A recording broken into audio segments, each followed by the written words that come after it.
السلام علیکم ناظرین، قائم ٹی وی ٹورنٹو کی جانب سے پروگرام عصر نو اور انتظار امام زمانہ میں آپ کا میزبان مظہر عابدی ایک بار پھر آپ کی خدمت میں حاضر ہے۔ پچھلے ایپیسوڈ میں ہم نے گفتگو کی علامہ قبلہ عباس مہدی ترابی صاحب سے ولادت امام زمانہ اور ان کے والدین کے حوالے سے تاریخی پہلو پر ہم نے نظر ڈالی۔ آج ہم پھر اسی گفتگو کو سے سلسلہ قائم کر رہے ہیں۔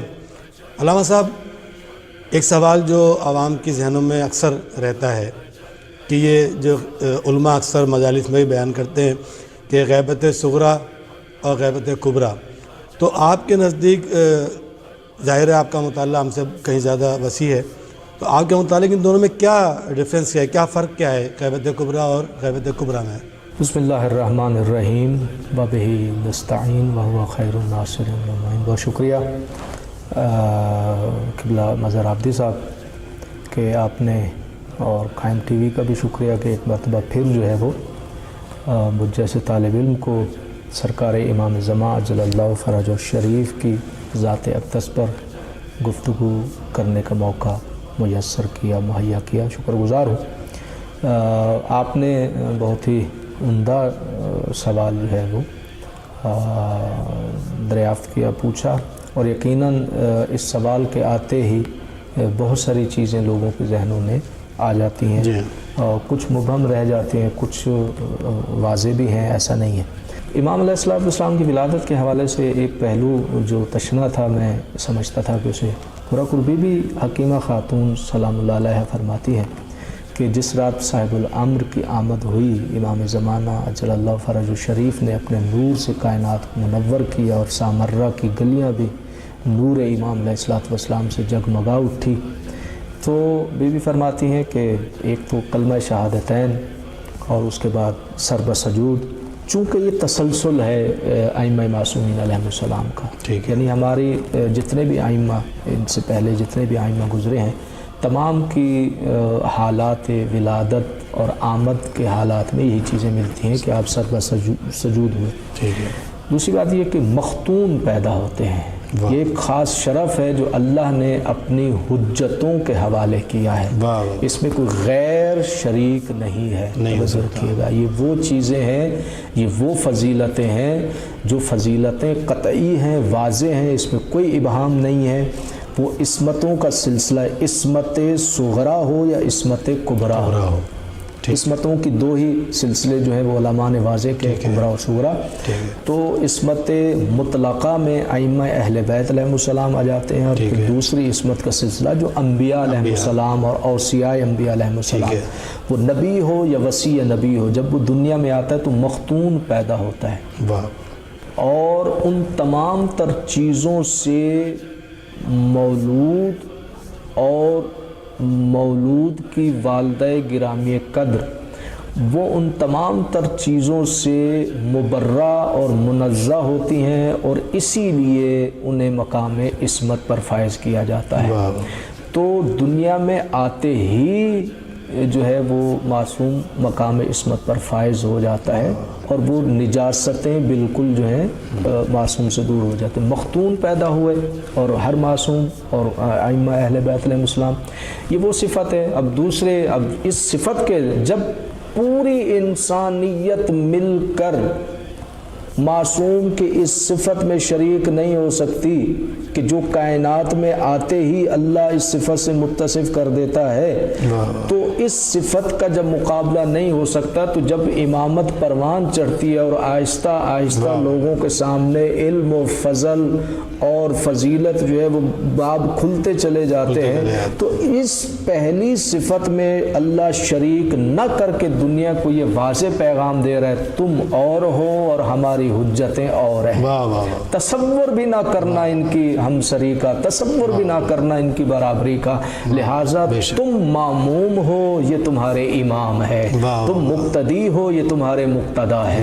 بی بی حکیمہ خاتون فرماتی ہیں مختون پیدا ہوئے، اور امام علیہ السلام کی ولادت کے حوالے سے پھر میں جملہ تکراری کرتا ہوں کہ جو فضیلت پہلے محمد کی تھی اللہ نے وہی آخری محمد کو دی۔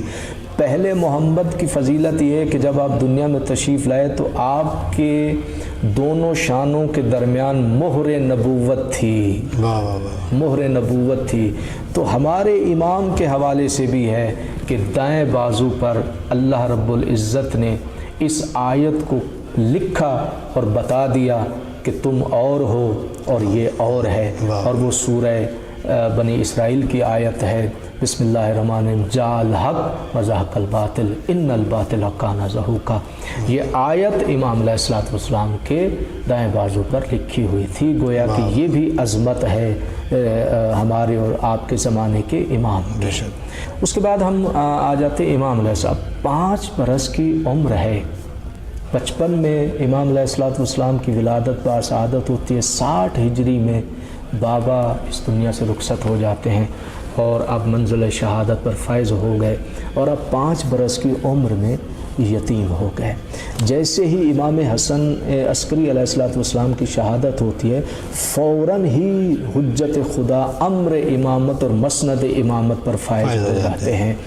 تو اب جو کم عقل اور بے عقل انسان جو ہیں وہ اگر یہ سوال قائم کرتے ہیں کہ 5 برس کا بچہ جو ہے امر امامت اور زمام حکومت اور کائنات کے نظام کو کیسے سنبھال سکتا ہے، تو میں ان کم عقلوں کے لیے صرف اتنا ہی اشارہ کر دوں کہ اگر 3 دن کا عیسیٰ ماں کی گود میں بول سکتا ہے تو یہ فخر عیسیٰ 5 برس کی عمر میں کائنات کے نظام کو کیسے نہیں سنبھال سکتا۔ میرے خیال میں یہ باطل سوچ ہی معرفت کی کمی کی وجہ سے بالکل ایسی۔ اور پھر امام علیہ الصلوۃ والسلام نے، امام حسن عسکری علیہ الصلوۃ والسلام نے، چونکہ خطرہ تھا، امام کی جان کو خطرہ تھا، لہٰذا ظالمین سے امام کو چھپا کے رکھا گیا۔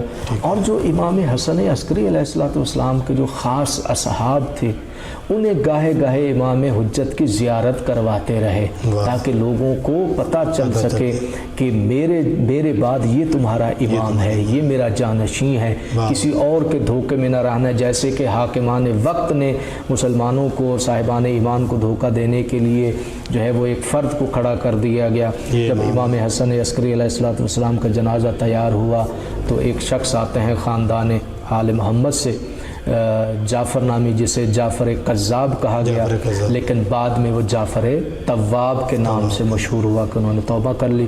اس کو حکومت کی سپورٹ دے کر کھڑا کر دیا تاکہ لوگ جو ہیں وہ جعفر کی امامت کا قائل ہو جائیں، اور یوں امامت الہیہ منقطع ہو جائے، اور امامت الہیہ جو ہے، جو منصوص من اللہ امام ہے، وہ دنیا سے اوجھل ہو جائے، اور خود ساختہ امام کو جو ہے وہ دنیا کے سامنے پیش کر دیا جائے۔ لیکن یہ بھی حجت خدا ہے، جیسے جناب عیسیٰ نے بول کر اپنی ماں کی تہمت کو دھویا تھا۔ واہ واہ واہ واہ واہ، 3 دن کے جناب عیسیٰ نا، بے شک بے شک، کیا الزام کیا تھا؟ مریم، نہ تیری ماں ایسی، نہ تیرا خاندان ایسا، نہ تیرا باپ ایسا، یہ بچہ کیسے؟ یہ الزام تھا۔ یہ گویا جناب مریم کی عصمت پر، جناب مریم کی بطولیت پر اعتراض تھا، جناب مریم کی عصمت پہ اعتراض تھا۔ اور جناب عیسیٰ علیہ الصلوۃ والسلام نے جو جواب دیا، وہ جواب بھی دنیا کو حیرت میں ڈالنے والا ہے۔ سوال یہ ہے کہ نہ تیری ماں ایسی، تو جناب عیسیٰ اپنی ماں کی عصمت کی، اپنی ماں کی بے گناہی کا ثبوت دیتے، اس کے برعکس بولا۔ اور جناب عیسیٰ کا بولنا گویا کہ علماء یہود پر ایسی ہیبت طاری ہو گئی کہ جناب عیسیٰ علیہ الصلوۃ والسلام کے بولنے پر وہ سمجھ گئے کہ جس انداز سے بول رہا ہے ہمیں اس کا جواب مل رہا ہے، الزام عصمت پر آ رہا تھا۔ اور 3 دن کے عیسیٰ نے کیا کہا؟ انی عبداللہ، میں اللہ کا بندہ ہوں، میں نبوت لے کر آیا ہوں، میں نبی بن کر آیا ہوں، میں کتاب لے کر آیا ہوں۔ یعنی الزام ماں پہ ہے، اور بیٹا بولا بھی تو اپنی فضیلت میں بولا۔ گویا کہ علماء یہود سمجھ گئے ہیں کہ جس ماں کا بیٹا اتنی عظمت کا حامل ہے، وہ ماں کتنی عظمتوں پر فائز ہوگی۔ بے عین ہی یہی جواب سرکار حجت علیہ الصلوۃ والسلام نے دیا کہ گویا تم مکر کرو لیکن واللہ